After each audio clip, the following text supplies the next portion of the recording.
I have an additional question concerning an issue that we hear a lot about. We've had a lot of letters to the newspaper about, and that is in regards to the parking situation. In 2007, 2-hour parking restriction time limits were imposed on downtown. We've now gone a full year. I want to know, in your opinion, have the parking time limits helped or hurt? And is paid on-street parking inevitable? And we'll start with Mr. Chapman.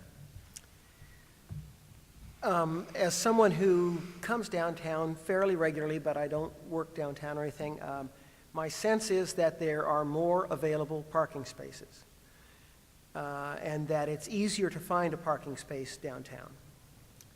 That, and it also means that if I'm going to be at a meeting that's going to last more than 2 hours, I have to figure out how I'm going to park.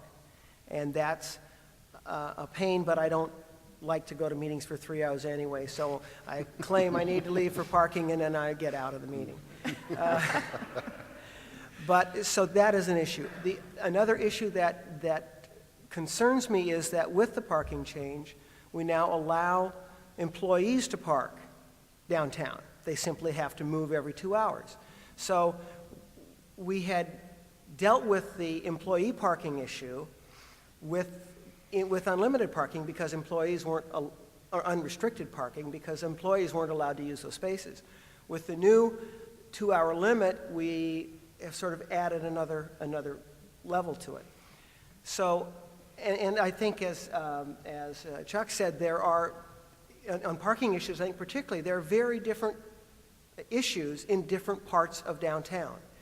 And I know I saw somewhere a comment that the downtown, this is embarrassing, but I lost my train of thought, but I'll just let it go. So in terms of downtown, I mean, there are different interests, and I think people have said that if we add different districts, it adds to confusion, but I'm not sure that that's automatic. I think we ought to consider looking at different application in different parts of downtown. I don't believe it's inevitable, paid parking.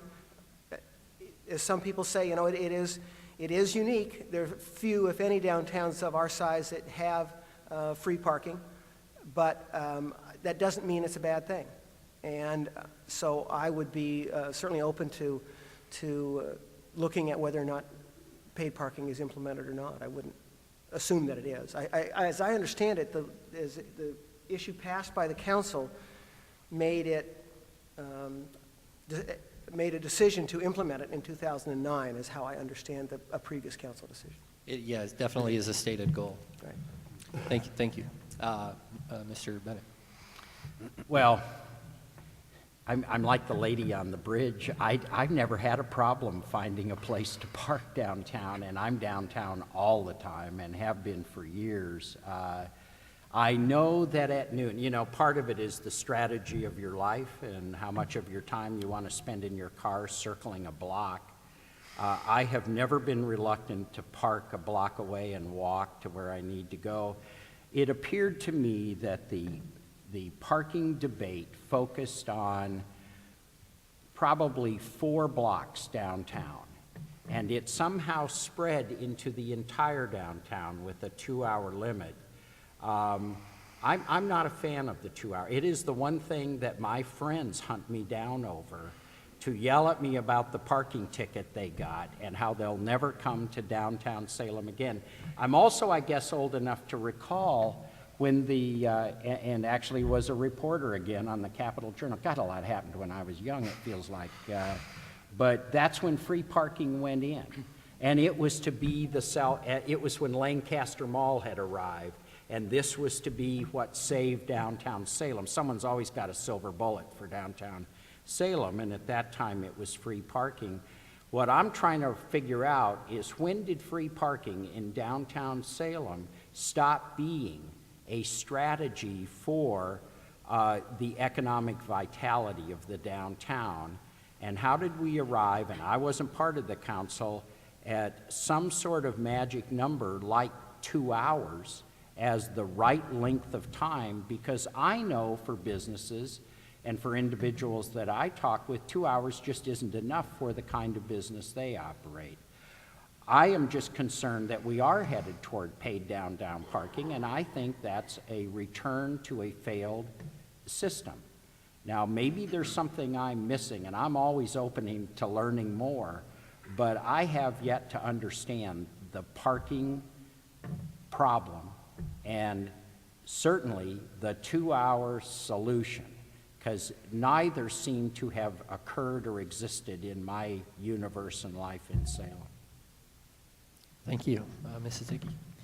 Well, I'm not convinced that the 2-hour parking limits have really worked to change. I mean, I haven't really noticed a lot of difference in the parking situation downtown being better or worse since the 2-hour parking limits were initiated. I think 2 hours is too short for free parking for some of the things that you might need to do down there. I have noticed that the parking garages are a lot fuller than they used to be, so it's harder to find a parking place in those. Maybe people who need to be down there for longer than 2 hours are filling up the parking garages. I think it's been confusing for people, especially with some of the issues they've had with tickets.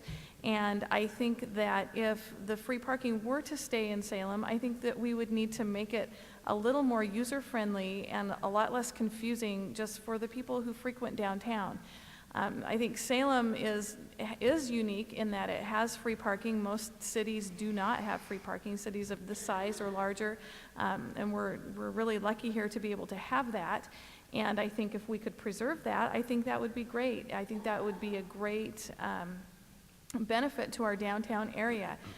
If not, then I think that we might need to look at some alternatives. You know, I don't know that we need parking meters in every single spot downtown, but we might need to look at some various alternatives for different areas of downtown, and definitely include the businesses in on that discussion, because they know, you know, they could provide great input on how the parking would affect their businesses, whether it was keep the free parking and change the time limit or add paid parking. I think it would be beneficial to hear from them. Thank you very much.